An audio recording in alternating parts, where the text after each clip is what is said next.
Recuerdan que empezamos a hablar desde el tercer domingo acerca del dolor, del sufrimiento, sobre todo porque en este mes, ¿saben ustedes que este mes es el mes de la iglesia perseguida? The month of the persecuted church. Se refiere a todas aquellas personas cristianas que en el mundo están sufriendo persecución o están siendo martirizados. Créanlo o no, eso sucede el día de hoy por causa de su fe en Cristo Jesús. Es decir, que en este momento hay países y hay gente que su crimen es creer que Jesucristo es el Hijo de Dios, el Salvador del mundo. Y sectas, religiones falsas, odian a los creyentes que viven esa nueva vida, que andan con gozo, y no soportan y los persiguen a punto de matarlos. Y a propósito, este miércoles 31 de octubre, ¿qué se celebra? Okay, a dos cosas. Halloween, que es la víspera, el Eve es de la víspera, un día antes del Día de Todos los Santos. Y los santos, acuérdense, no se refiere a imágenes, se refiere a cristianos que a lo largo de la historia, empezando con el apóstol Esteban, en Hechos, vemos la muerte de un apóstol de Jesucristo, Esteban. Eso es Halloween, el verdadero Halloween, ¿ok? Porque yo sé que cuando hablamos de Halloween, generalmente la mente nuestra se nos va a lo que vemos acá afuera, ¿cierto? Pónganlo de esta manera. Halloween, lo que vemos es el nombre correcto con la celebración incorrecta. Algo está mal, ¿ok? El nombre es cristiano, nosotros deberíamos estar conmemorando a los cristianos que han sido martirizados, o sea, sufrieron y murieron por causa de su fe en Cristo. Ese es el verdadero Halloween. Pero lo que vemos allá afuera de sangre, cabezas y ustedes saben, disfraces que no tienen sentido muchas veces, eso no es el verdadero Halloween. Eso salió de una celebración pagana a la muerte de los druidas y de los celtas. Todo lo que vemos generalmente es paganismo. Mujeres que se visten medias pornos, aprovechan, y ustedes saben, el mundo sirve, aprovecha todo esto para adulterio, fornicación, mentiras, borracheras, droga, fiestas y todas esas cosas. Aprovecha todo. De hecho, uno de los que está sacando más dinero es el comercio. El comercio cada año inventa cosas más. Y gente, cuando no tiene el entendimiento, pues cae presa de eso. Pero pónganlo así, Halloween verdaderamente es la víspera del Día de Todos los Santos. Cristianos que han sido martirizados por causa de su fe en Cristo Jesús. Lo que ven allá afuera no tiene nada que ver con Halloween, tiene que ver con la veneración a la muerte. Esto es real, esto es historia. Shammai, el dios Shammai de los druidas y de los celtas, ellos celebraban y adoraban, veneraban a la muerte. Entonces de ahí ven toda esta cosa, pero el mundo hizo un desastre, hizo una mezcla. Muy bien, pero entonces vean lo que pongan atención a lo que acabamos de ver. Este hombre se llama Nick, no puedo pronunciar su apellido, pero sé que se llama Nick. Y él se acaba de casar. Este año se casó Nick. Obviamente una mujer que lo ama tal y como él es. Hablando de sufrimiento y de dolor. Y aún así, viendo a él, vean, él pudo haber escogido una actitud horrible hacia el mundo, hacia Dios, hacia la vida. A punto de que no quisiera vivir, pero lo vieron con ganas de matarse. Lo vieron deprimido y con ganas de quitarse la vida. Lo vieron con problemas de anorexia o bulimia. Nada de eso. Él es cristiano. Él no mencionó aquí, tal vez no sé si en las conferencias que él da menciona, pero una de las razones es su vida, él es cristiano. Él ha entendido la perfección, el amor de Dios. Increíblemente no tiene brazos, no tiene pies. Puede hacer más cosas que muchos de nosotros que estamos aquí, honestamente. Ese golf, I would miss it por una milla. lo iba a fallar. Golf, maneja, nada, se tira del trampolín. O sea, puede hacer muchas cosas. Y eso tiene que ver con actitud. ¿Qué piensa Nick de él mismo? Si piensa que existe Dios o no existe Dios. Y ahí es todo. Ese worldview o cosmovisión, de esa cosmovisión depende todo. Depende cómo vas a vivir tu vida aquí, si la estás disfrutando o no. O si estás enfatizado en enfocando otras cosas. Si hay Dios o no hay Dios. Y no solamente si creo en Dios y sí, todas las mañanas yo digo que existe Dios. No, pero disfrutar la vida cristiana es más que simplemente asentar con tu cabeza o intelectualmente de que tú aceptas que existe ese ser que se llama Dios. El cristianismo es mucho más que eso. Es rendir, es confiar en lo que la Biblia dice acerca de Dios, acerca de Jesucristo, el enviado de Dios a este planeta Tierra hace 2000 años. Allá en Jerusalén hubo un hombre que se llamó Jesucristo y pasa que era y es el Hijo del único Dios vivo y verdadero. Anduvo aquí entre nosotros los seres humanos. Como le he dicho, ese momento precioso, lo celebramos en la Navidad. Lo divino hizo contacto con lo humano. Y tristemente mucha gente todavía no entiende la grandeza de ese evento. Aún gente que celebra la Navidad en estos días que vienen, ustedes saben, lo celebran, todo significa la Navidad, menos que Dios se hizo un ser humano. Es interesante. Entonces, lo que estamos viendo es acerca del dolor. Y lo último que vimos fue hablando de los propósitos bíblicos en el dolor y el sufrimiento. Si tú estás o tu familia están atravesando una situación difícil, y eso, ustedes tienen el blanco, ustedes se conocen mejor, obviamente, que lo conoce el pastor Roberto. Reconoce que Dios está en el problema. Reconoce, eso ya lo vimos. God is there, is in there. Dios no lo causó, como vamos a ver más adelante, muchas veces es por nuestra cabeza dura, por nuestra propia culpa, que viene sufrimiento en tu vida, en la de tu familia, por tu culpa. Reconoce, recuerda que Dios tiene algo en mente. Remember, God is up to something. Dios tiene algo en mente con tu vida. Y cree que Dios tiene algo bueno en mente. God is up to something good en tu vida. Dios no es un cruel, Dios no es un monstruo, Dios no se complace en el dolor o en el sufrimiento, pero Dios soberanamente permite el sufrimiento y Él aprovecha todo sufrimiento, todo dolor. Cuando yo comparto mi testimonio, yo hablo de todo lo que sufrí en mi niñez, pero cuando comprendí el amor de Dios, fue como si Dios vio mi sufrimiento, todo mi sufrimiento, y dijo: yo puedo usar eso, yo puedo usar ese sufrimiento. De manera que Dios puede usar todo el sufrimiento, toda experiencia dolorosa que el ser humano pueda atravesar en este mundo. Dios no va a desaprovechar eso, siempre y cuando el ser humano entienda lo que Dios quiere de su vida, rinda su vida a Dios y vaya a las Sagradas Escrituras. Si no, va a ser un sufrimiento a lo tonto innecesariamente, pero todo el sufrimiento que el ser humano experimenta, Dios lo puede usar. Dios no desaprovecha eso. Otro, descubre cómo y dónde está trabajando Dios. O sea, no nada más diga que Dios va a hacer algo bueno porque la Biblia lo dice, sí, pero sé intencional, piensa, siéntate y reflexiona intencionalmente. No nada más en el carro pensar y no, porque eso no va a pasar así a la... Tienes que reflexionar y descubre cómo, Señor, cómo estás trabajando, Dios, en mi vida. ¿Dónde estás trabajando, Señor, en mi vida? ¿En qué áreas de mi vida?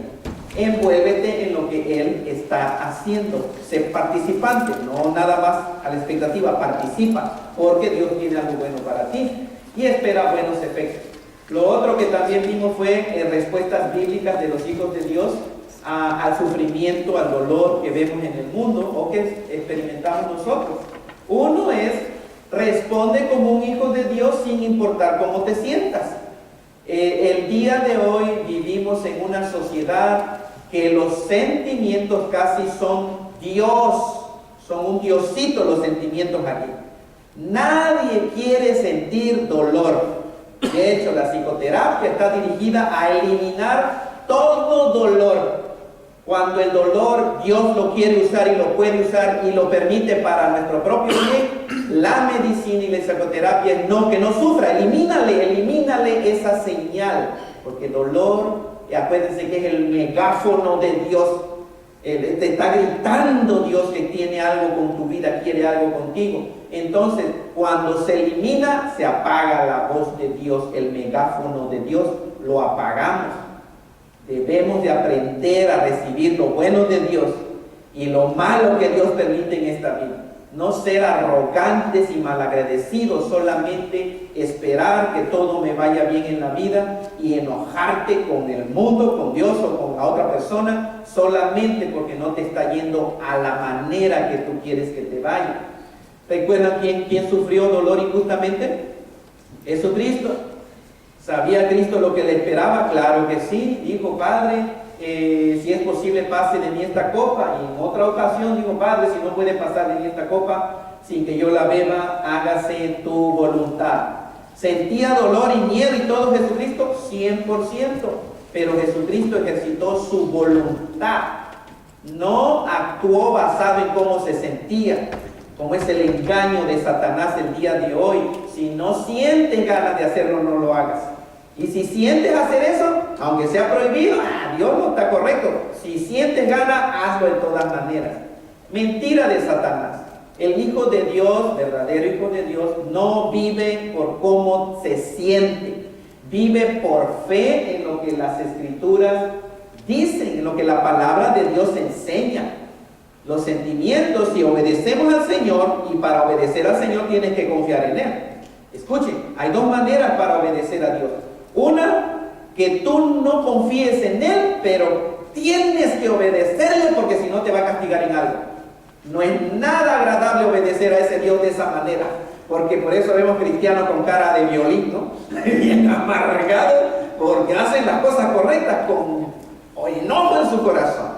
Pero hay otra manera en que se puede obedecer al Señor, y es lo que yo les animo, es que tú lo conozcas, y porque lo conoces, confíes en el Señor, que Él es bueno, Él es digno de seguir, que tú confíes en Él a pesar de todo. Entonces tú sí puedes obedecer al Señor de la manera que Él espera que le obedezcamos. Escuchamos lo que esta persona dijo. Este hombre pensaba equivocadamente que no podía confiar en Dios a menos que sintiera confiar en Él. Él dependía de sus sentimientos. Pero dijo, ahora estoy aprendiendo a confiar en Dios, que confiar en Dios es en primer lugar un asunto ¿de qué? De la voluntad, no de los sentimientos. Manda volar los sentimientos, o si quieres ser pobre de mí, mira cómo siento, pues pásale unos minutos ahí y después di, ok, ahora ¿qué voy a hacer? Ahora tienes que usar tu voluntad, y la voluntad nosotros tenemos control. Cada uno de ustedes, cada uno de nosotros tenemos control de lo que hacemos, no de los sentimientos. ¿Entiendes? De lo que pensamos y pues, si actuamos o no, eso Dios nos dio el privilegio a cada uno de nosotros. Y el último versículo que vimos la semana pasada es un Salmo 56, 3 al 4, cuando Dios dice, en el día que temo, yo en ti confío. Whenever I am afraid, I will trust in you. En el día que temo, que tengo miedo, dice el rey David, yo confío en ti. Dice, en Dios he confiado, no temeré. ¿Se dan cuenta? ¿Tienes miedo? Bueno, ¿qué dice la Biblia? En ti voy a confiar, Señor. Tengo miedo, en ti confío. En Dios he confiado, no temeré. ¿Por qué? Porque tú has confiado en Dios. Pero tienes que conocer a qué Dios. Si tu Dios es un Dios de caricatura, o de revistas, o de la comadre Juana, o del vecino Canuto, o de la película, ese Dios puede ser un Dios imaginario, no real. Para conocer al verdadero y único Dios vivo que existe en el universo, tienes que venir a la Biblia, o simplemente imaginarte cosas, inventarte un Dios salido de la pura imaginación de la gente, o del mismo Satanás, cuando la gente empieza a consultar espíritus o empieza a recibir mensajes de espíritus. Obviamente los demonios son mentirosos, y tú crees que te van a decir cómo es el verdadero Dios. Te van a pintar un Dios falso, un Dios totalmente falso para que caigas en el engaño. Pregúntate entonces, ¿pudo Dios haber detenido esto que estoy viviendo, esto que estoy pasando, este accidente, esta enfermedad de cáncer o lo que sea? ¿Pudo Dios haber detenido esto? ¿Cuál piensa que es la respuesta? Sí. Sí, Dios pudo haber, Dios de todo lo puede. La pregunta otra es, ¿lo hizo? Si lo hizo, gloria al Señor, sea agradecido, sigue en humildad. Si no lo hizo, entonces la pregunta es, ¿por qué no lo hizo? ¿Por qué el Señor está permitiendo que experimentes esa situación difícil en tu vida? Y ahí es donde cada ser humano necesita ser honesto con Dios y ser humilde delante del Señor y participar en lo que Dios está haciendo o quiere hacer por medio de esa experiencia que tú estás viviendo. No ores simplemente para aguantar o soportar o para que atravieses la situación de sufrimiento o tribulación, sino pídele a Dios que te ayude a crecer en medio de la dificultad para ser más como Jesucristo. ¿Quieres ser como Jesucristo? Entonces entra a la aventura. No hay manera de ser como Jesucristo sin el sufrimiento y el dolor. Cuando el creyente experimenta más sufrimiento y dolor, más se parece a Cristo Jesús. ¿Recuerdan cómo describe el profeta Isaías a Jesucristo?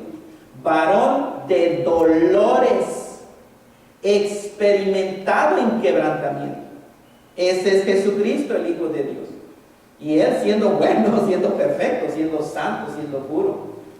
Santiago 1, 2 al 4, hermanos míos, tengan por sumo gozo cuando os halléis en diversas pruebas. Eso parece loco, ¿cierto? Alguna gente dice que hasta un no cristiano puede decir que son masoquistas, ¿o qué? Bueno, miren lo que la Biblia dice: sabiendo que la prueba de su fe produce paciencia, pero tenga la paciencia su obra completa, ¿para qué? Es decir, cuando la paciencia tiene su obra completa, entonces viene recibimos o experimentamos el propósito por el cual Dios nos permite esa experiencia, para que sean perfectos y cabales sin que les falte cosa alguna, hablando en términos espirituales. Un cristiano africano dijo: ustedes americanos siempre oran para que Dios quite la tribulación, nosotros oramos para que Dios fortalezca nuestras espaldas, para soportarlo, para su gloria. Y es muy humano, ¿cierto? En nuestra carne y nuestro orgullo, inmediatamente viene la tribulación y Diosito lindo, please, quítalo, Señor, no permita. Siempre así. Esta persona además nos dice: no, nosotros no oramos así como ustedes, americanos. Y quién sabe qué más pensará de los americanos, no están podridos. Yo spoiled. Dice: nosotros oramos para que Dios fortalezca nuestras espaldas para soportarlo, para su gloria. Esa es una oración de una persona que realmente confía en el verdadero Dios, y que no nada más en ese Dios que cuando él llora o le clama, ya Dios le quita todo el dolor y sufrimiento. Elizabeth Elliot fue una esposa de un misionero. A su esposo lo mataron en Ecuador, si no mal le estoy diciendo, en una tribu, andaba evangelizando a esta tribu que estaba en el monte, en la selva, y el esposo de Elizabeth Elliot, él fue a evangelizarlos, a llevarles el evangelio, y por llevarles el evangelio uno de ellos lo mataron. Pero esta mujer ha escrito muchos libros.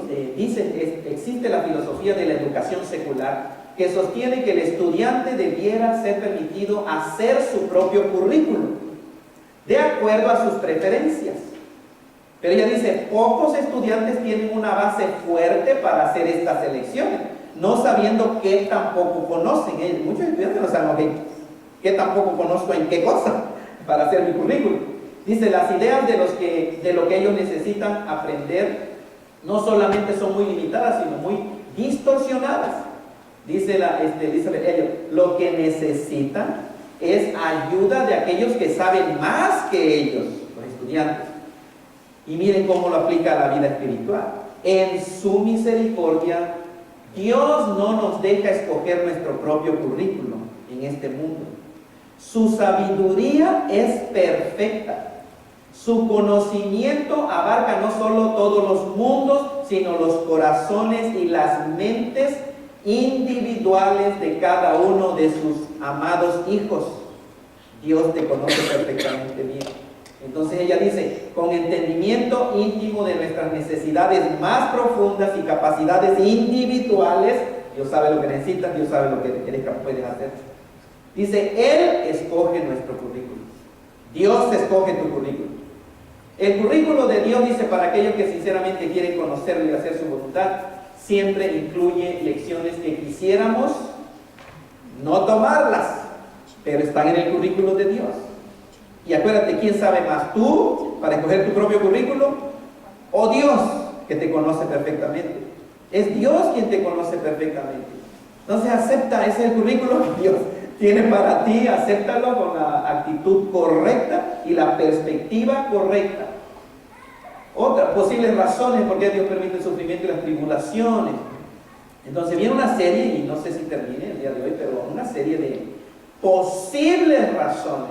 ¿Por qué, Señor, o para qué Dios permite el sufrimiento, tribulaciones, dolor en este mundo? Puede haber algún comportamiento en el cristiano, en sus hijos, algún comportamiento pecaminoso. Y 1 Corintios 11:13, recuerdan que un problema que había entre estos cristianos de Corinto es que era un comportamiento pecaminoso. Cuando celebraban la Santa Cena, esta gente cristianos no estaban actuando muy bien. ¿Sabían ustedes que unos comían demasiado y unos tomaban tanto vino de la Santa Cena hasta que se emborrachaban?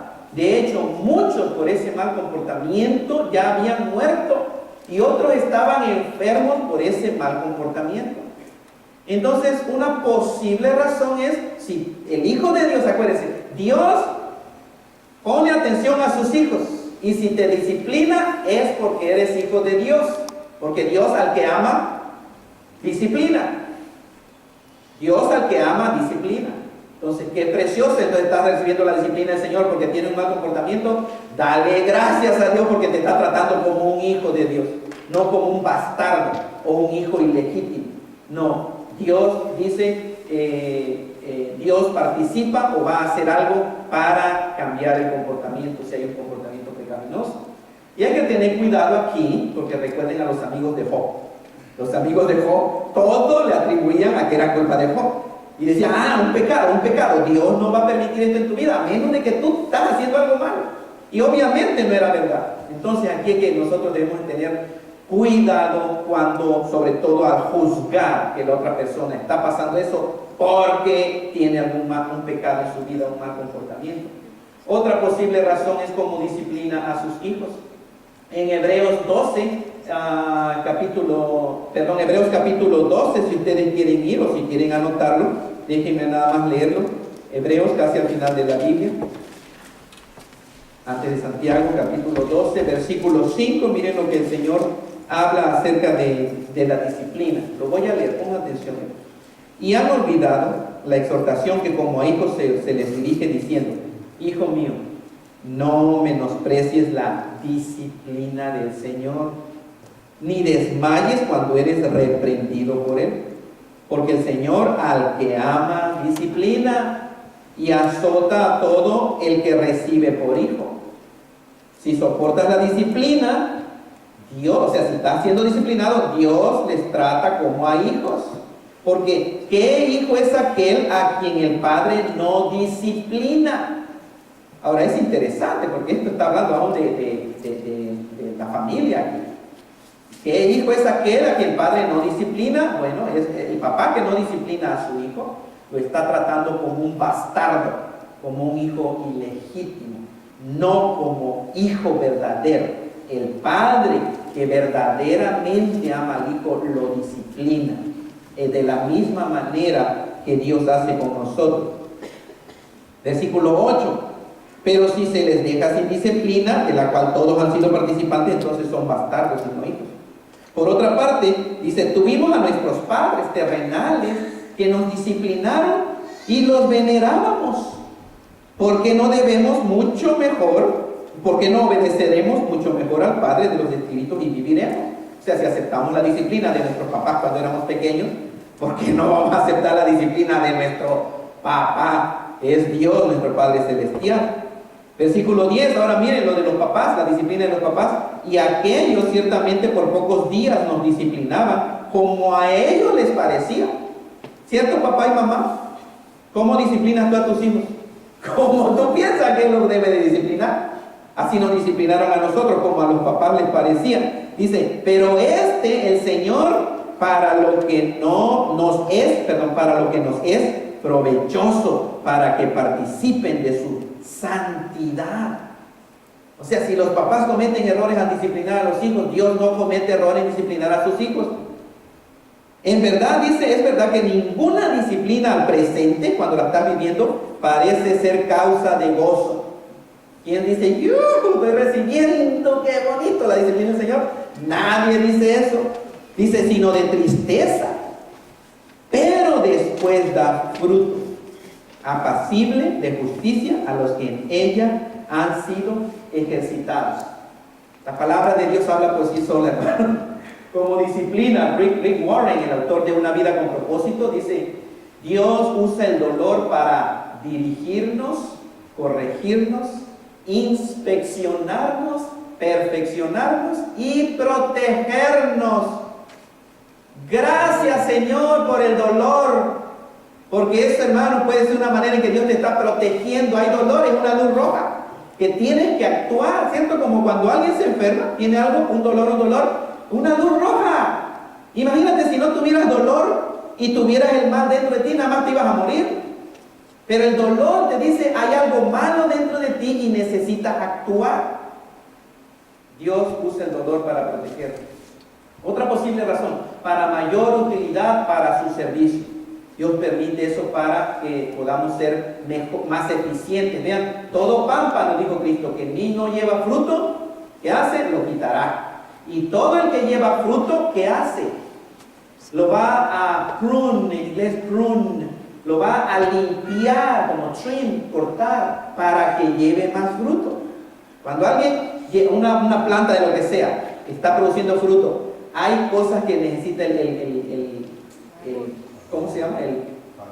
El jardinero, el dueño de ese árbol, cortarle, necesita quitarle las cosas que le pueden hacer mal. ¿Pero para qué? Para que lleve más fruto.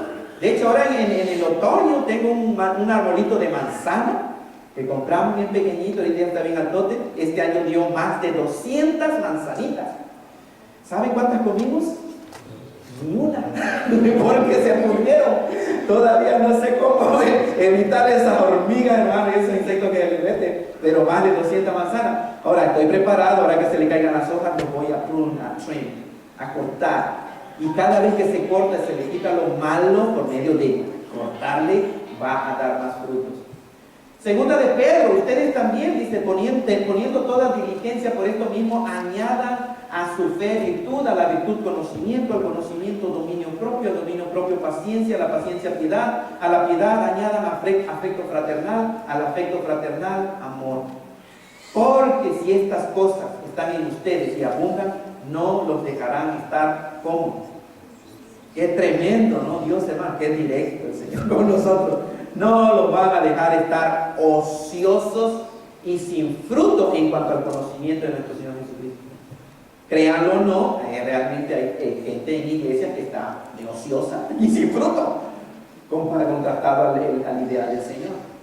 Otra razón, para ayudarnos a comprender que aquí no es el cielo y que vivimos en un mundo caído, dañado por el pecado. El dolor, el sufrimiento es el resultado del pecado de Adán, y aquí no es el cielo.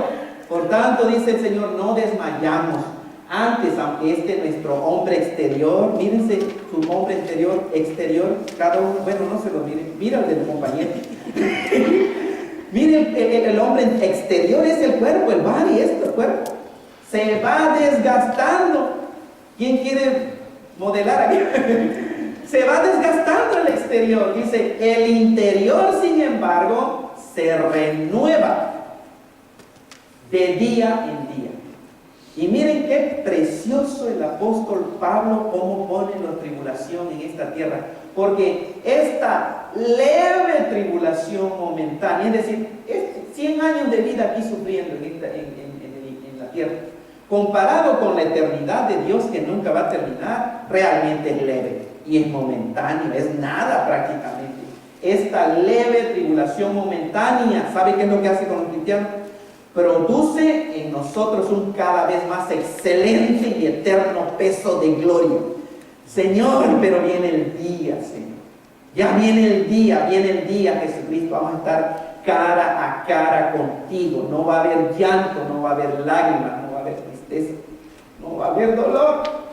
Vamos a estar con el Señor sin ningún sufrimiento. Y eso es real, eso viene. Dice, no mirando nosotros las cosas que se ven, sino las que no se ven. Pues las cosas que se ven son temporales, pero las que no se ven son eternas. Perspectiva correcta es lo que Dios espera de sus hijos. ¿Por qué creyentes en Cristo Jesús, cuando pasan tormentas en la vida, responden de una manera equivocada? Porque no tienen la perspectiva correcta, no conocen a su Salvador, a su Señor, a su Dios. Si lo conocieran, no se enfrentarían de esa manera. Y es triste cuando hay mucha gente que tiene sus ojos en las cosas temporales, en lo que aquí se queda, en lo que aquí pasa nada más, y descuidan lo más importante, las cosas eternas. No que sea malo tener cosas materiales, acuérdense, pero si eso es todo y ahí está tu obsesión en esta tierra, viene el fin de tu vida. C.S. Lewis, autor de las Crónicas de Narnia, de las películas que fueron muy famosas, que están haciendo otra más, dice, miren, C.S. Lewis dice, un grandísimo escritor, teólogo también, dice, Dios nos murmura, whisper to us, en nuestros placeres. Como decir, mira cuánto te amo, cuando comemos sushi o algo así. Para mí, ¿ok? Dice, pero nos grita dice, nos habla en nuestras conciencias, pero nos grita en nuestros dolores. Es su megáfono para levantar a un mundo sordo. Dice C.S. Lewis, estoy progresando a lo largo del camino de la vida en mi ordinaria, contentamente caída e impía condición.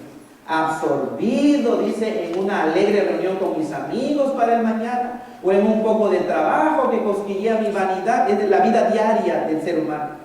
Unas vacaciones, un libro nuevo, ¿cuándo? Y vean, así suceden las cosas. Cuando todo te va, aparentemente, dice, cuando repentinamente viene una puñalada, dice, de dolor abdominal, o sea, un dolor, y dice que amenaza ser una enfermedad seria. Señor, ¿qué es? ¿Qué me está pasando? Un dolor. Dice, o una línea en el periódico, lo que vemos que nos amenaza a todos con destrucción. ¿Qué va a pasar? ¿Una guerra, Señor? ¿Qué va a pasar? Como ahorita, por ejemplo, en el este, ¿qué cosa es lo que está sucediendo? El huracán. ¿Cómo se llama? Sandy. El huracán Sandy. Dice, I'm a troublemaker, dice Sandy. Una noticia en el periódico dice, y nos tira todas las cartas de nuestra mano. Estamos contentitos, pero de repente, y esa es la vida, de repente, ¡pum!, te mandan a volar todas tus cartas que estás jugando. Al principio dice, me siento abrumado, toda mi pequeña felicidad parece como juguetes rotos. ¡Pum!, le rompieron sus juguetitos. Luego, lentamente y reluctantemente, poquito a poquito, dice C.S. Lewis, trato de traerme a un estado de mente que debería tener en todo momento. Me recuerdo a mí mismo que todos estos juguetes, posesiones materiales, dice, nunca fueron hechos para poseer mi corazón. Que mi verdadero bien está en otro mundo y mi único tesoro real es Cristo. Dice, y tal vez por la gracia de Dios tengo éxito en esto, y por 1 o 2 días soy una criatura dependiendo conscientemente en Dios y tomando mi fortaleza de la fuente correcta. Ay, Diosito lindo, sí, Señor, sí, yo voy a la iglesia. No, sí, Señor, gloria a ti, Señor, eres bueno. 1 o 2 días. Dice, pero en el momento en que la amenaza se retira, toda mi naturaleza salta de nuevo a los juguetes. Entonces concluye de esta manera, es decir, por esto, la terrible necesidad de tribulación es solamente muy clara. Clarísimo, ¿cierto? Me encanta esto todo. Otra razón posible para cosechar lo que sembramos, es decir, una consecuencia natural de nuestras elecciones. Sigue tomando, toma hasta perder el control. Sin control, te puedes enfermar, te puedes morir.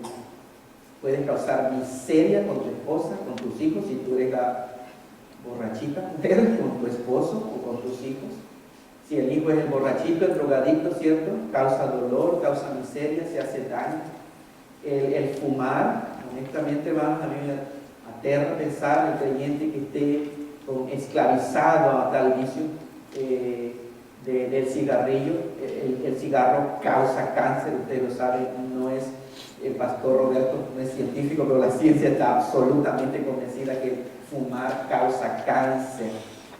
Infidelidad, mentir, otros hábitos malos, lo que sea, ustedes piensen, cada uno conoce las situaciones difíciles, pero cuando uno descuida, cuando el Hijo de Dios descuida su vida espiritual, es muy fácil que el diablo lo va a inclinar a cualquiera de esas cosas. Y entonces vienen las consecuencias. Entonces, posibles razones por las cuales Dios está permitiendo eso, para que coseches lo que tú mismo sembraste. Tú lo sembraste.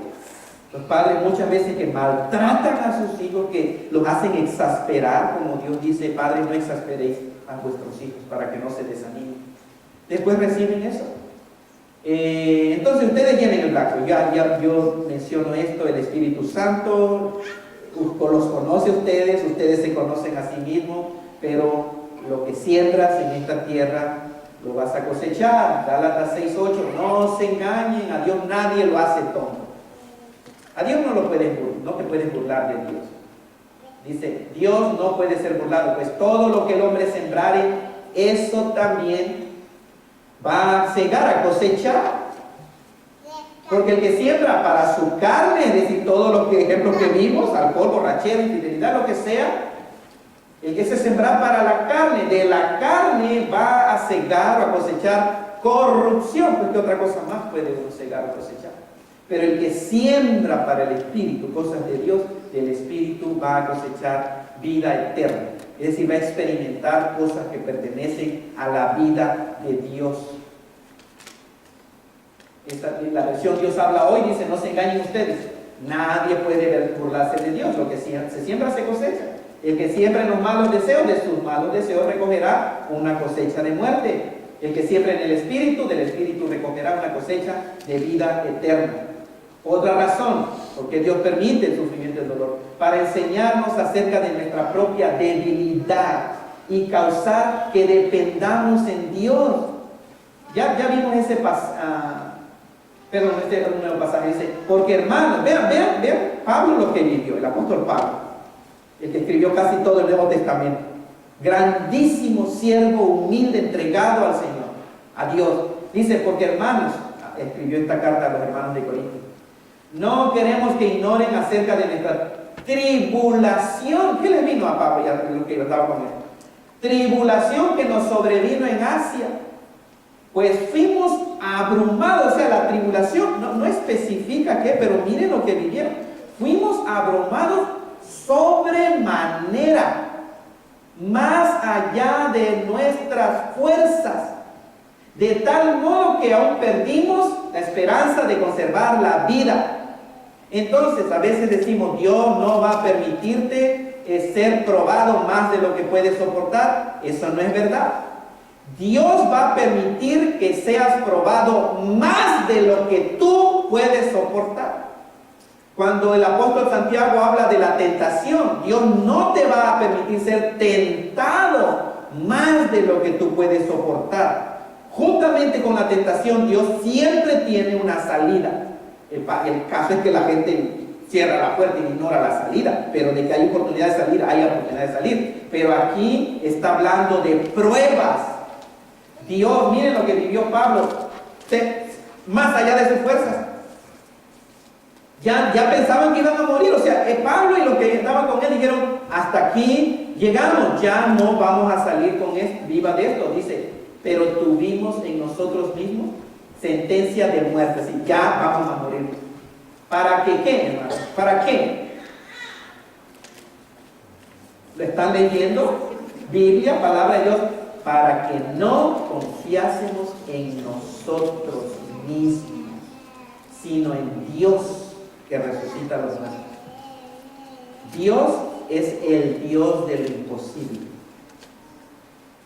Tú no necesitas fe cuando todo va bien. No necesitas fe, sino cuando las cosas van, que no hay manera de que salga algo bueno. Cuando tú estás viviendo algo, dices, hasta aquí llegamos. Nada fuera de lo normal, natural, humano, no hay manera de que vaya a salir yo de esto bien. Hasta ahí llegaste, entonces es cuando estás agarrado de tu soga, ¿cierto? Y hay quien te sigue. Entonces lo que estamos viendo en este pasaje es que está el cristiano hasta el final de su soga y agarra a Dios y le echa grasa ahí, para que te caigas, para que te caigas. ¿Saben lo que hace lo más la consejería? Es agárrate fuerte más. Y en tu propia fuerza, tú puedes, súbete, tú puedes en tu propia fuerza, en la carne. Y muchas veces la psicoterapia moderna hace exactamente lo que hace. Empower the flesh. Te da de poder a la carne para que no. Tú eres bueno, tú sí puedes. Mira, tienes que hacer esto. Dios lo que no quiere es que hagas eso. Dios te va a poner a prueba más allá de lo que puedes soportar, para que no estés confiando en algo humano, material. Confiar en Dios verdaderamente cuando ya humanamente, racionalmente, no hay esperanza. Ahora sí, Dios dice, ahora sí, lo único que te queda es confiar en mí. Ni vas a confiar en nada de las cosas aquí en la tierra, sino en Dios, dice, que resucita a los muertos.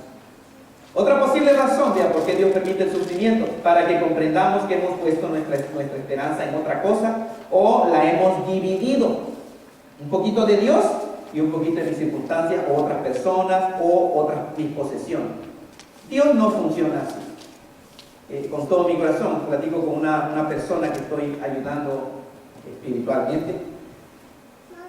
Tengo mucho tiempo discipulando o dando la consejería de discipulado, la mejor consejería que existe en el universo para un ser humano, pero no ha rendido su vida a Cristo.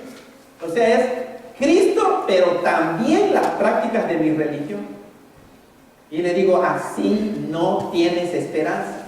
No hay manera de que Cristo un poquito y también esto, Señor. Cristo, pero mira, también porque hago esto. Cristo, pero también, no, así no funciona.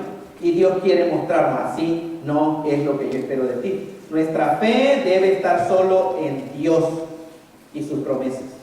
Dios no comparte su gloria. Vayan al Antiguo Testamento, las historias de la guerra, ¿cierto? El pueblo de Israel, vamos a llevar miles, dice Dios, no. Nada más 300 personas, pero son aquellos miles precisamente para que sepan que soy yo el que los voy a derrotar y no ustedes. Si son muchos ustedes en su fuerza, van a pensar que ustedes fueron los que ganaron la batalla.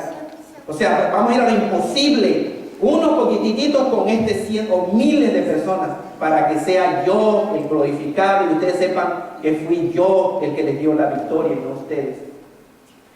A veces ni siquiera nos damos cuenta que tenemos esperancitas o little hopes acumuladas por ahí, por otra parte, hasta que Dios permite que venga una tribulación y nos la revela. Samuel Rutherford dice, si Dios me hubiera dicho tiempo atrás que Él me iba a ser la persona más feliz en el mundo, y luego me dijera que iba a comenzar por incapacitarme de todas mis extremidades y me quitara todas las cosas que son de mi disfrute, dice, yo hubiera pensado que eso era una manera muy extraña para lograr sus propósitos.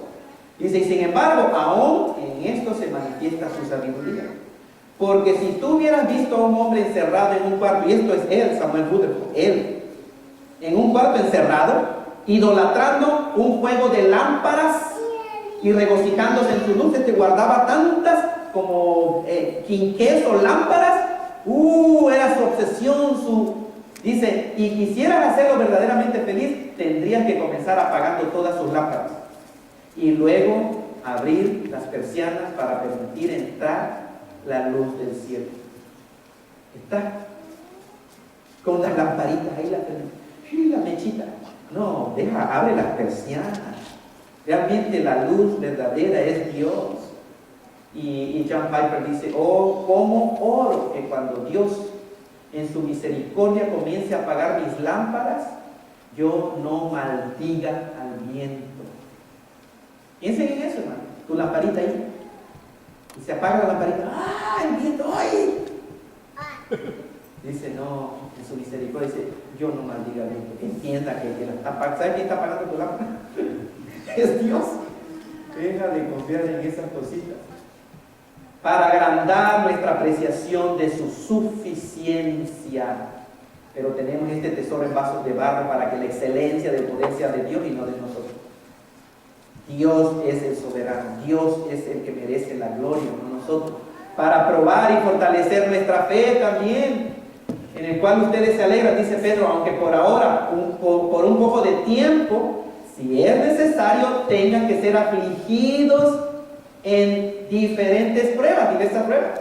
¿Para qué? Para que sometida a prueba su fe, vean, la prueba se mete a fe, la fe dice que es mucho más preciosa que el oro, pero el oro, aunque perecedero, se prueba con fuego, pero la fe, cuando es pasada por fuego, dice, sea hallada en alabanza, gloria y honra cuando sea manifestado Jesucristo. Amados, no se sorprendan del fuego de prueba que les ha sobrevenido, como si alguna cosa extraña les aconteciese. Es del mundo, hermanos. O sea, no pensemos, pero ¿por qué a mí? ¿Por qué a mí? Es humano el sufrimiento, para desarrollar en nosotros un carácter semejante al de Cristo, para llevarnos a su palabra. Salmo 119, vean, dice, antes que fuera yo humillado, miren el salmista, está orando, ha llegado a una conclusión, Señor, antes que fuera yo humillado, algo le vino, descarriado andaba, mas ahora guardo tu palabra. Bueno me es haber sido humillado. Otra vez, humanamente esto es loco, irracional, esto es masoquista, según la psicología. Pero el salmista dice, bueno es haber sido humillado. La psicología, no le digas no al niño, no le hagas así para que no se traume, no le digas no. Dice, bueno es haber sido humillado para que aprenda tus estatutos. Conozco, oh Jehová, que tus juicios son justos y que conforme a tu fidelidad me afligiste. Recursos bíblicos para el creyente disponibles para el Hijo de Dios, y con esto terminamos. Vean, su voluntad es perfecta y agradable. Acuérdense, es el currículo de Dios. Cristo ora en nuestro favor. Juan capítulo 17, cuando estuvo Cristo aquí en la tierra antes de morir, Él dijo, Padre, yo no solamente oro por esto, o sea, por los apóstoles que cogió, sino por aquellos que van a creer por la palabra de ellos. Jesucristo oró por ti y por mí, y Jesucristo el día de hoy está orando por ti y por mí. La Biblia enseña, palabra de Dios, en este preciso momento. Jesucristo está delante de la presencia de Dios Padre, orando, intercediendo por cada uno de nosotros. Acuérdense que Jesucristo no se le escapa a nadie. Jesucristo es Dios.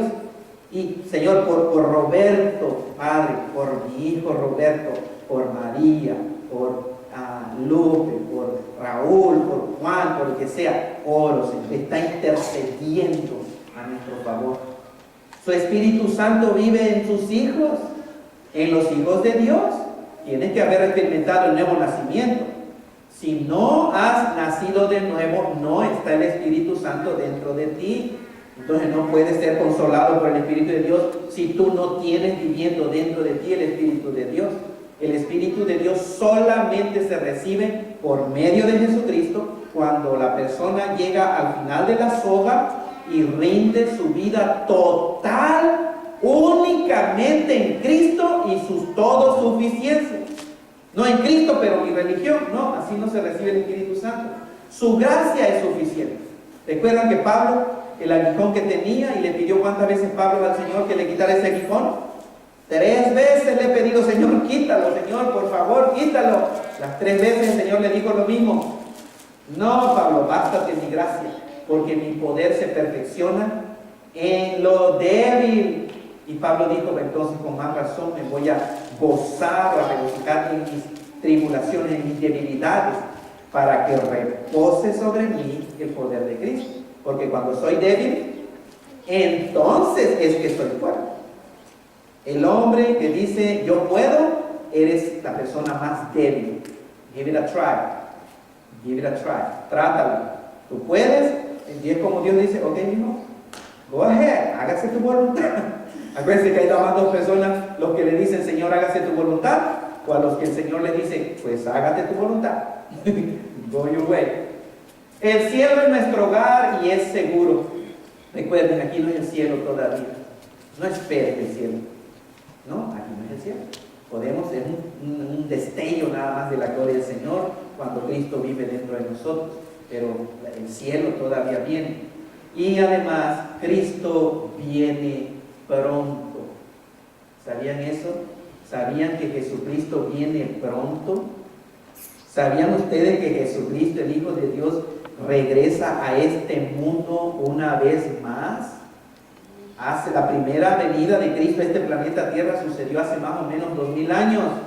Lo vamos a celebrar en Navidad. La primera vez que vino aquí, viene la segunda vez según la misma palabra o profecía que profetizó la primera venida, también está profetizando el mismo libro, la segunda venida. Cristo viene a este mundo a juzgar a todas las naciones. No viene por una religión ni por una secta, nada.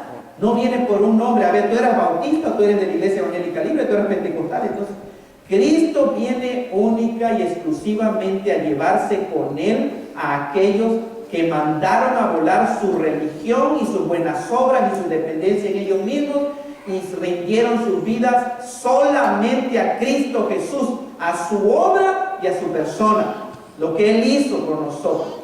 Cristo viene por segunda vez. Y más adelante, tal vez el otro año, hermanos, vamos a empezar a hablar acerca de lo que viene en realidad a este mundo, hablando del Apocalipsis, porque mucha gente está muy cómoda pensando que aquí es para siempre. No, vienen cosas, si ahorita nos parecen cosas aterradoras, espérense a que lleguen los días finales cuando se manifieste